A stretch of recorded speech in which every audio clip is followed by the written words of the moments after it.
Mesdames et messieurs, bonsoir et bienvenue au rendez-vous de l'actualité sur ESAE TV. À la une de ce journal, le Conseil des ministres de cette semaine a transmis à l'Assemblée nationale un projet de loi relatif aux infractions boursières pour le marché financier de l'Union monétaire ouest-africaine. D'autres décisions de route portées ont été prises au cours de la séance de cette semaine. À suivre dans cette édition, le point de la session hebdomadaire du Conseil des ministres de ce mercredi. Fin de la composition pour les candidats et candidates aux examens du certificat d'études primaires session de juin 2023. Démarrés depuis ce lundi, les candidats ont terminé par la phase sportive qui s'est achevée ce mercredi. À suivre dans ce 19h, les impressions de quelques candidats au terme des compositions. Suite à la publication de la liste des joueurs convoqués pour la 5e journée des éliminatoires de la CAN Côte d'Ivoire 2023, face aux champions d'Afrique sénégalais, une équipe de la rédaction de ESAE Télévision a recueilli l'avis de quelques journalistes sportifs par rapport à la liste. Des précisions dans un instant.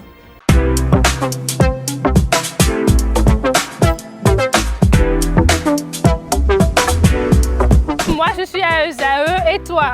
Moi, je suis en administration des finances à ESAE. Moi, je suis en diplomatie et relations internationales à ESAE. Moi, je suis en journalisme à ESAE. Émission ici, c'est ESAE. Moi, je suis en communication marketing à ESAE. Moi, je suis en droit à ESAE. Moi, je suis en gestion des ressources humaines à ESAE. Moi, je suis en gestion des marchés publics à ESAE. Moi, je suis en administration du travail et de la sécurité sociale à ESAE. Moi, je suis en sciences économiques à ESAE. Moi, je suis en banque finance à ESAE. Moi, je suis en administration générale à ESAE. Moi, je suis en audit et contrôle de gestion à ESAE. Moi, je suis en sciences juridiques à ESAE. Moi, je suis en administration générale et territoriale à ESAE. Moi, je suis en transport logistique à ESAE. Moi, je suis en gestion des projets à ESAE. Rejoignez-moi, c'est la meilleure université. Nous sommes à ESAE. Rejoignez-nous. À ESAE, l'excellence a un an.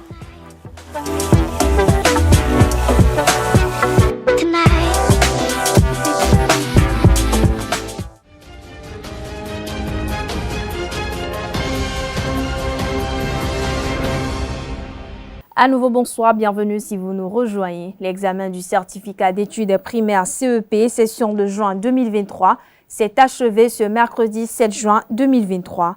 Démarré depuis ce lundi 5 juin par la phase écrite, les candidats sont passés à la phase sportive depuis ce mercredi matin.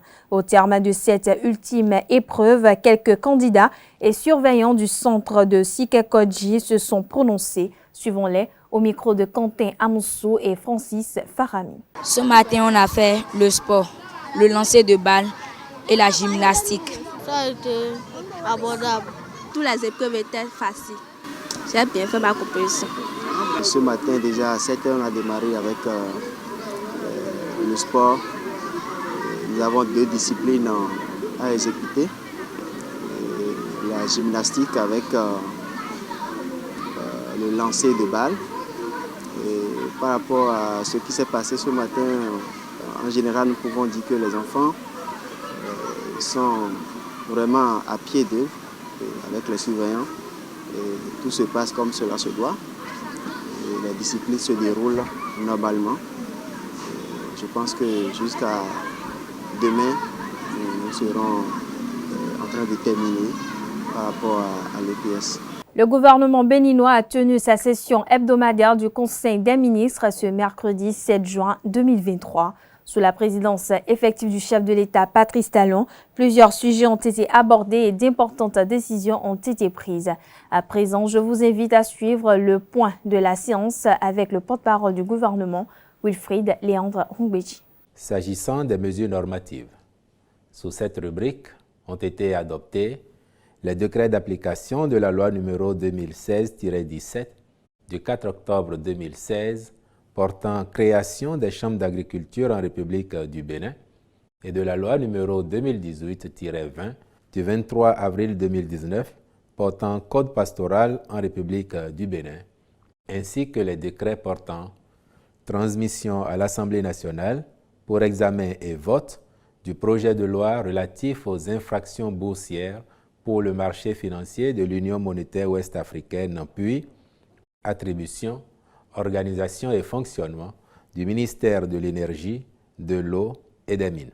S'agissant des communications, en point 1, réalisation de forages pour l'alimentation en eau dans des localités de l'Alibori, du Borgou et du Mono. Les travaux à exécuter concernent 38 forages d'exploitation et 3 piézomètres au profit des systèmes d'alimentation en eau potable des villes de Banikoara, Bembereke et Lokossa. Au regard de l'importance de ces infrastructures pour la disponibilité de l'eau au profit des populations de ces localités, le Conseil a autorisé la contractualisation avec une entreprise expérimentée et instruit le ministre de l'Énergie, de l'Eau et des Mines de veiller à la réalisation des ouvrages dans les délais contractuels. En point 2, mission de direction, d'exécution des travaux, de conduite d'opération et d'assistance à maîtrise d'ouvrage des projets dans les pôles touristiques à Bomé, Ganvié, Ouida. Dans le but de positionner le Bénin comme destination de premier plan, un ensemble de projets phares est en cours de réalisation pour développer l'offre culturelle et touristique. La conduite des différents chantiers y relatifs a amené l'Agence nationale des patrimoines touristiques à définir une organisation impliquant maîtres d'œuvre, architectes, muséographiques, scénographiques et prestataires spécialisés dont la complémentarité est indispensable à la bonne exécution des projets. Il est à signaler que les études architecturales et techniques sont presque toutes achevées et que des entreprises ont été sélectionnées pour l'exécution des travaux de construction de plusieurs ouvrages, dont ceux des pôles touristiques à Bomé, Ganvié, Ouida. Mais à la mise en œuvre, quelques insuffisances ont été observées sur différents chantiers. C'est pour garantir la poursuite des travaux aux normes et qualités requises dans les délais impartis qu'il est envisagé la restructuration du dispositif opérationnel et le recours à l'accompagnement de sociétés spécialisées en conduite de projet. Le Conseil y a donc marqué son accord, à charge pour les ministres concernés de veiller à la réalisation des missions confiées aux différentes structures. En point 3, mesures disciplinaires à l'encontre des prestataires géomètres et urbanistes défaillants dans le cadre de l'assainissement, l'achèvement et la clôture des opérations de lotissement et de remembrement foncier urbain en cours sur l'ensemble du territoire national. Lors de sa séance du 22 novembre 2022, le Conseil des ministres avait examiné, relativement à ce sujet, le compte-rendu des travaux du comité interministériel ad hoc mis sur pied. À l'occasion, il avait été décidé, entre autres, de constituer un pôle d'experts chargé de revisiter les lotissements, remembrements proposés à l'annulation et faire prendre les dispositions appropriées. Mettre en place un mécanisme de financement des lotissements, remembrements urbains impliquant les banques, les communes et l'État. Faciliter pour toutes les communes, à l'instar des plans de développement communaux, l'élaboration des schémas directeurs d'aménagement communaux et des plans directeurs d'urbanisme pour leurs zones agglomérées. Faire examiner, avec toutes les diligences requises par les juridictions compétentes, les litiges fonciers pouvant entraver l'achèvement et la clôture des opérations. Engager des poursuites contre les auteurs des malversations révélées par les travaux du pôle d'experts. La mise en œuvre efficace de ces mesures nécessite que chaque commune détienne toute la documentation liée aux opérations de lotissement-remembrement non transmises initialement par les experts géomètres et urbanistes. À cet effet, les diligences ont été entreprises par le ministère en charge du cadre de vie. Mais malgré les appels lancés et réitérés à l'endroit de ceux-ci pendant plusieurs mois, certains d'entre eux n'ont toujours pas cru devoir remettre les dits documents. De ce fait, cette situation compromet la poursuite des travaux des pôles d'experts et l'exécution des opérations qui doivent être soit clôturées, soit poursuivies et achevées. Prenant acte de ce compte-rendu, le Conseil a instruit le ministre du cadre de vie à l'effet de solliciter auprès des différents ordres professionnels concernés des sanctions à l'encontre de leurs membres fautifs pour manquement grave à leurs obligations. Dans la même logique, leur participation au marché public d'aménagement foncier, notamment les lotissements et ou les remembrements urbains, est suspendue jusqu'à nouvel ordre. Au chapitre des mesures individuelles, enfin, les nominations ci-après ont été prononcées au ministère de l'Industrie et du Commerce. Secrétaire général du ministère, M. Éric Kader Biantabé. Secrétaire général adjoint du ministère, M. Zéphirin C.Poyon. Directeur adjoint de la planification, de l'administration et des finances, M. Émile Azonwakon. Directeur de la concurrence, M. Bernard Ehun. Directeur du commerce intérieur, M. Rafiou Chala. Directeur du commerce extérieur, M. Isiakou Teyeri Woro. Je vous remercie.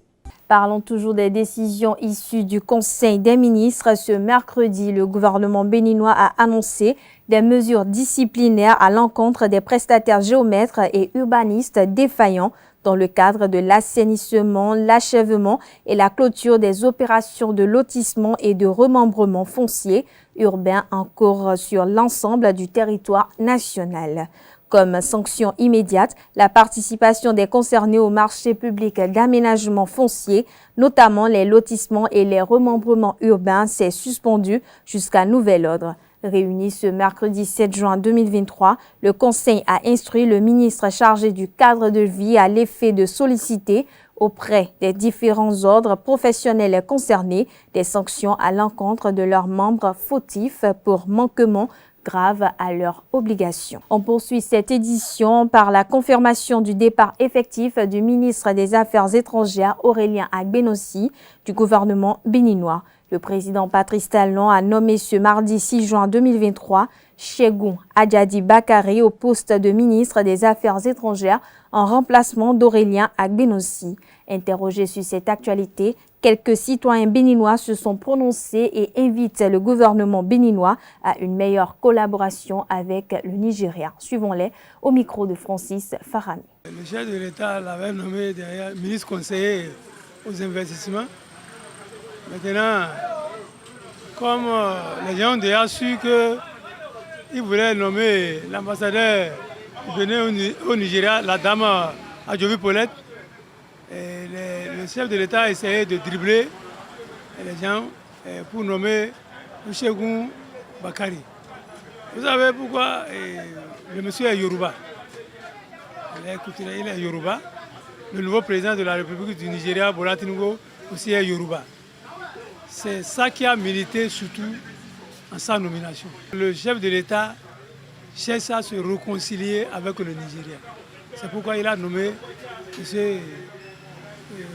Chegoum Bakari à ce poste-là. C'est la reconstitution des faits. C'est-à-dire, hier on disait que c'est Adjovi, une certaine Adjovi qui était ambassadrice au Nigeria, c'est elle qui est devenue le ministre des Affaires étrangères, c'est ce qu'on a connu. Et les critiques sont sorties dans les réseaux sociaux, tout et tout. Le Conseil des ministres n'a pas donné son avis. Ça m'a donné des doutes. Parce que cette dernière a son frère direct qui est devenu membre de la Cour constitutionnelle. Est-ce que ça va se passer comme ça, aller au fond? Non. Mais celui-là qui est arrivé, c'est celui-là qui peut faire une médiation aussi entre les relations de la sous-région ouest-africaine. Le chef de l'État est le seul élu de la République au siège du président de la République. Et il est celui qui va choisir ses collaborateurs. Donc il a injecté l'ex-ministre des Affaires étrangères et il a remplacé par M. Boukari ou bien Boubakari. Je ne le connais pas ni de nom, ni physiquement, je ne le connais pas, je ne l'ai jamais vu. Je sais qu'il doit être une compétence Si le chef de l'État lui a fait confiance, alors il va essayer de faire le maximum pour que le rendement y ait. Surtout renouer et redynamiser les accords avec les autres pays d'extérieur. Sinon, diplomatiquement, le Bénin, ça ne va pas. Ce nouveau venu fera ce qu'il peut. Je dis bien, il ne peut pas tout sauver. Le monsieur, dans ses activités, il traite déjà avec le Nigeria. Donc, le chef de l'État, le président Patrice Talon, il a besoin tellement du Nigeria, mais il ne le dit pas ouvertement. Donc, il est en train de négocier avec le Nigeria. Et je vois. Donc, pour avoir les retombées, c'est pourquoi il est parti à l'investiture du nouveau chef de l'État. Parce qu'avec l'ancien chef de l'État, il a tenté de négocier avec Buhari, ça n'a pas marché.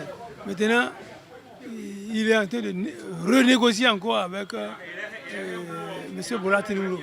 Donc, il sait, il connaît l'importance du Nigeria. Parlons toujours du nouveau ministre des Affaires étrangères du Bénin. À présent, je vous invite à suivre dans cet élément le communiqué signé du secrétaire général du gouvernement qui l'officialise en qualité de ministre des Affaires étrangères.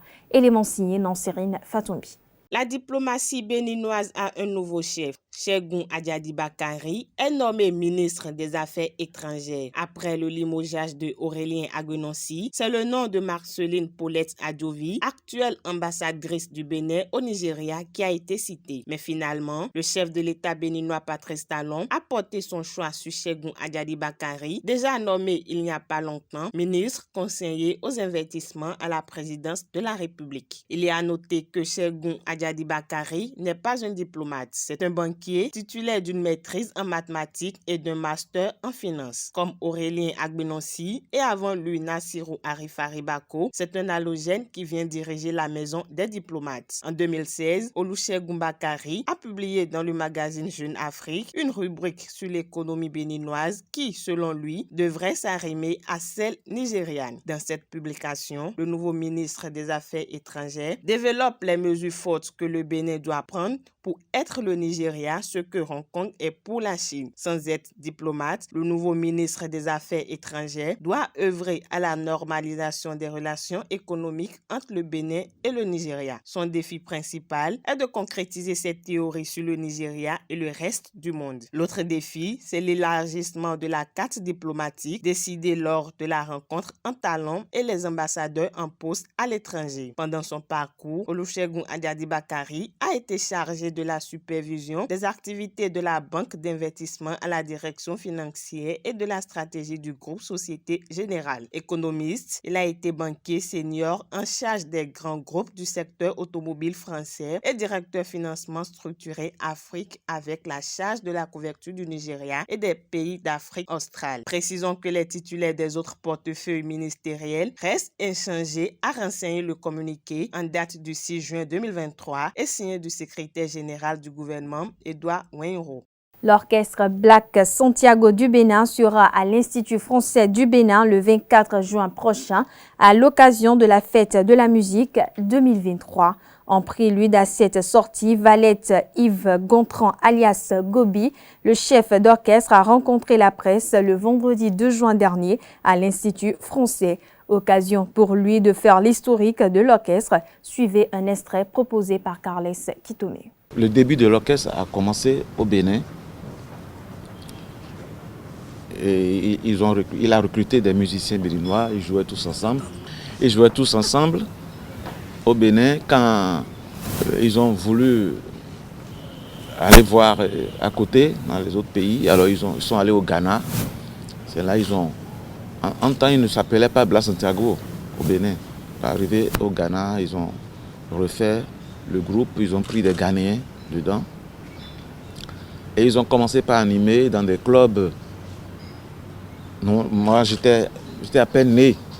Ils ont commencé par animer dans les clubs.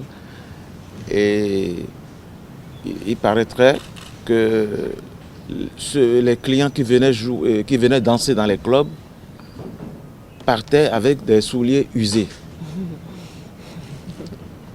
Et ils ont fait des remarques comme ça.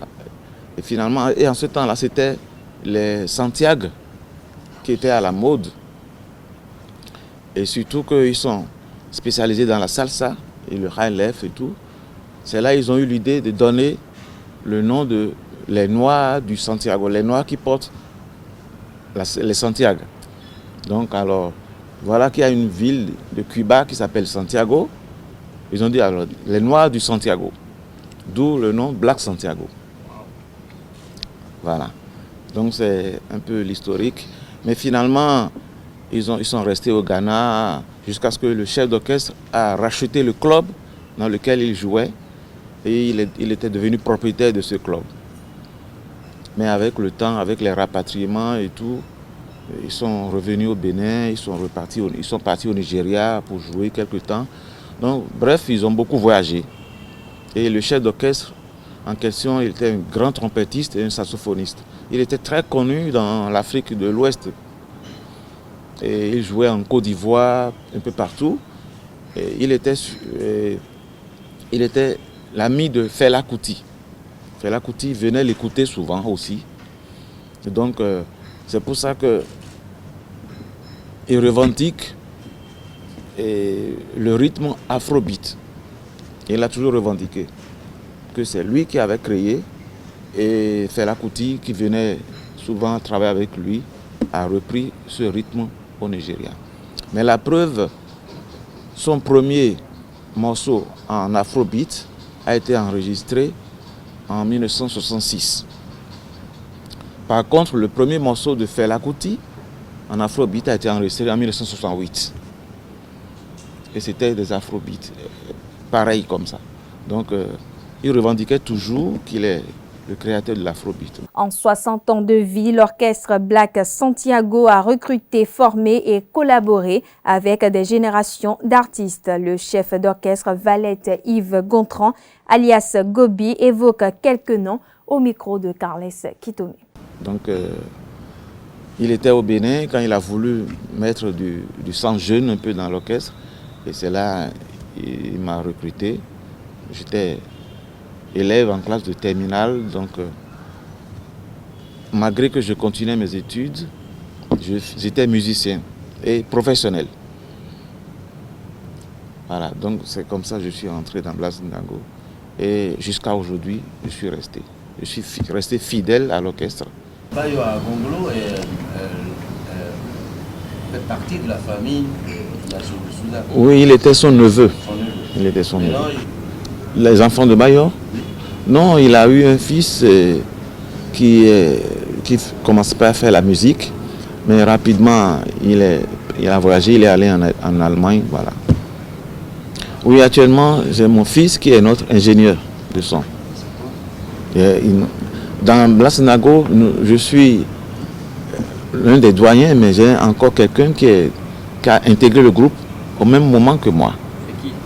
Christophe Kodji. C'est le chanteur. C'est parce que quand on parle de l'accident, on ne cite que les 3 qui ont disparu au moment de l'accident. Mais nous avons eu beaucoup d'artistes qui sont partis, qui sont morts. Il y a Aïvalé qui était un grand chanteur. Un bel album. Oui, oui. Qui n'a pas connu assez de succès. Voilà. Mais l'album est de Black Santiago. Oui, oui, c'est moi qui étais l'arrangeur de son album. Sinon, il y a eu beaucoup d'artistes qui nous ont quittés comme ça dans Black Santiago. Bon, nous avons la chance, nous sommes encore là aujourd'hui. Voilà. Jusqu'à aujourd'hui. Bon, c'est vrai qu'en février 1988, on a eu un accident. On allait au nord pour aller faire une tournée au nord. Et le 16 février 1988, on a fait un accident et le bus a fait des tonneaux. Et le chef d'orchestre était décédé. Miguelito, père, était aussi dans le bus. Eric Medrid. Donc il y avait ces 3 morts-là. Nous aussi, on était dans le bus. Voilà. Donc après, Bayo a pris la relève. Il a dirigé l'orchestre pendant 28 ans, mais j'étais toujours son adjoint pour diriger l'orchestre avec lui. Bon, maintenant, lui, il est parti par une petite maladie. Et puis voilà. Donc j'ai pris la relève parce qu'on ne veut pas laisser l'orchestre Blaise Ndako disparaître de cette façon. Donc j'ai continué avec les musiciens et maintenant je recrute des jeunes pour mettre encore du sang neuf dans l'orchestre. Voilà.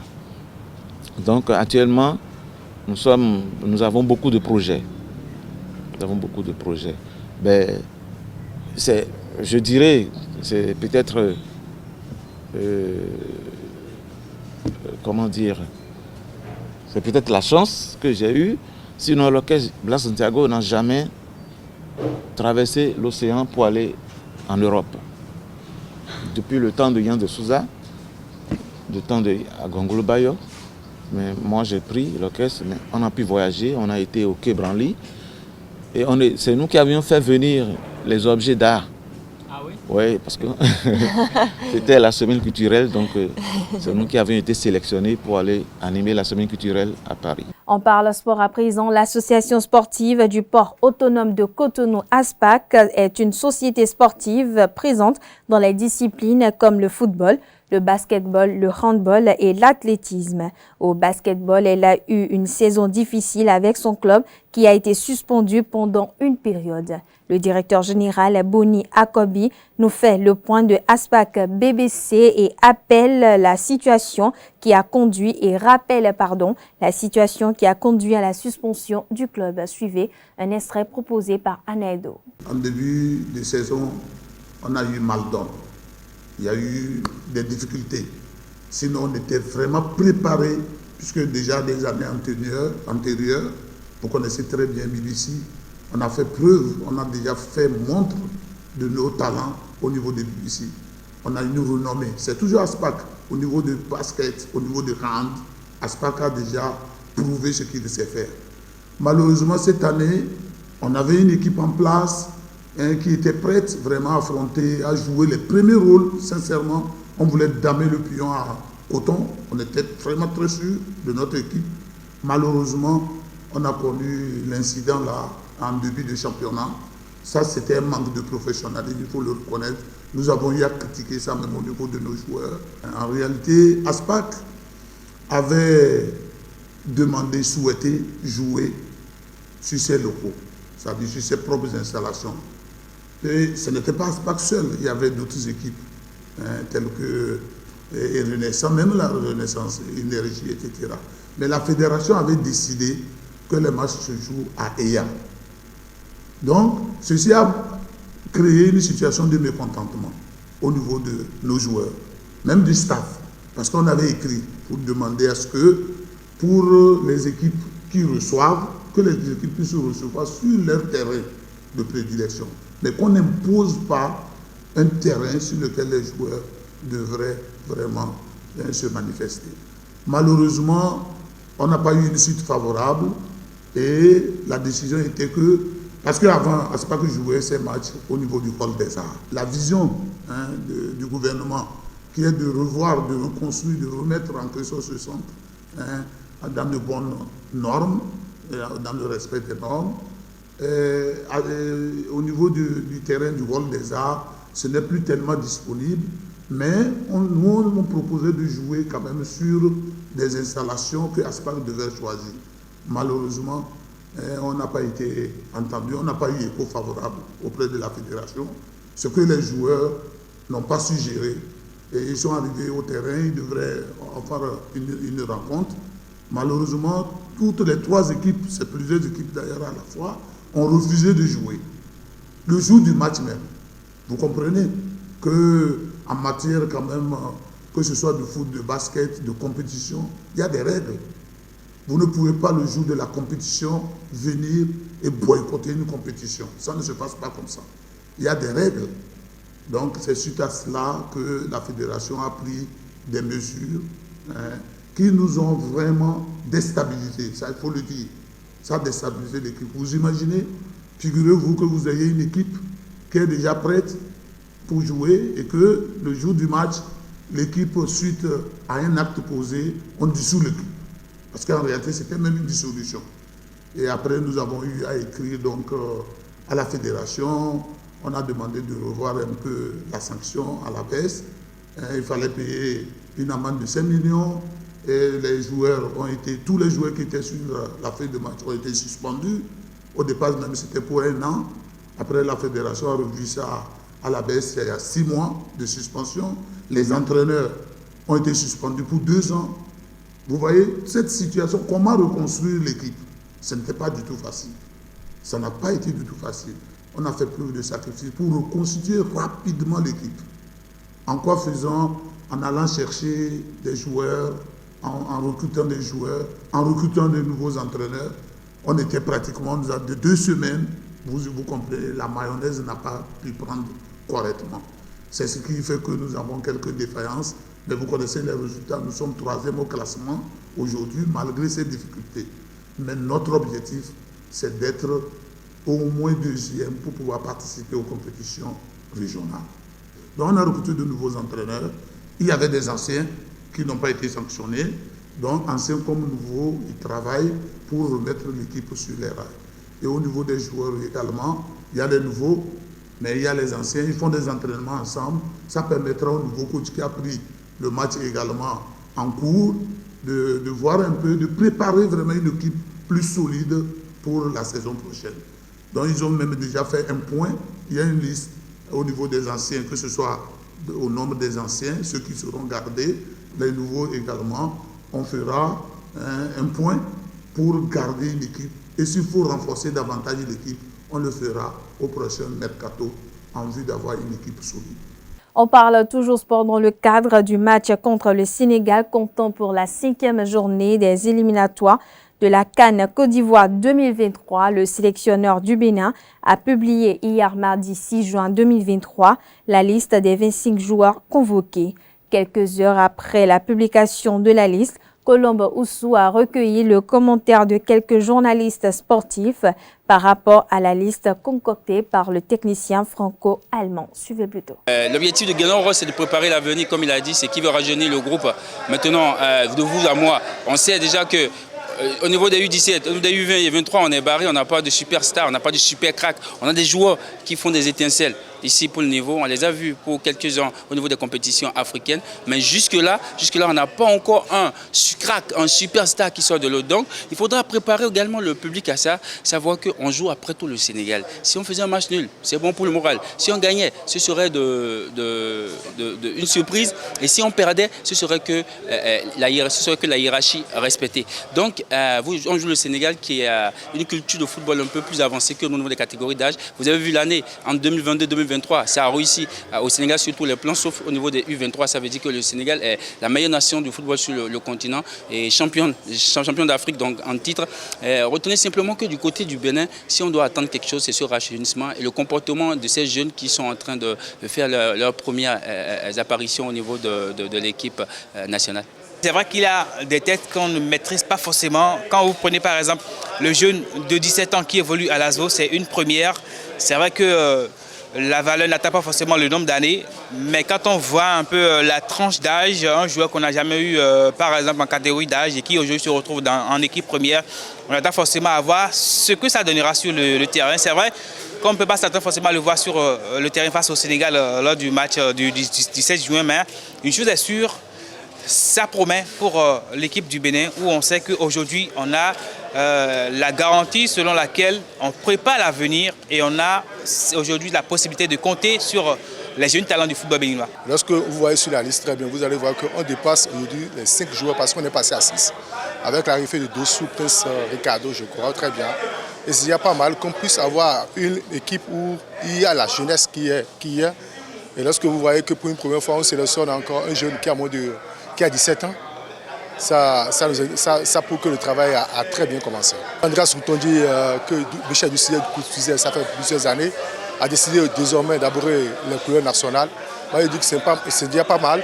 Maintenant, à nous de continuer. C'est qu'il revient de continuer le travail, de mettre l'ambiance nécessaire parce que vous savez, lorsque vous avez un vestiaire tel, composé de binationaux, d'un national ou autre, il faut mettre le respect, l'harmonie qu'il faut pour que sur le terrain, ça puisse être ressenti. La qualification est à notre portée si nous parvenons à bien négocier nos 2 matchs qui viennent. Et à voir, mais si nous suivons l'intention que le coach dévoile, nous voyons qu'il joue pour le futur. Si ça vient, on prend. Si ça ne vient pas, c'est basta. Donc, on suit. Voilà, chers internautes, ainsi prend fin cette édition. Merci de l'avoir suivi. Bonne suite de programme sur ESAE TV.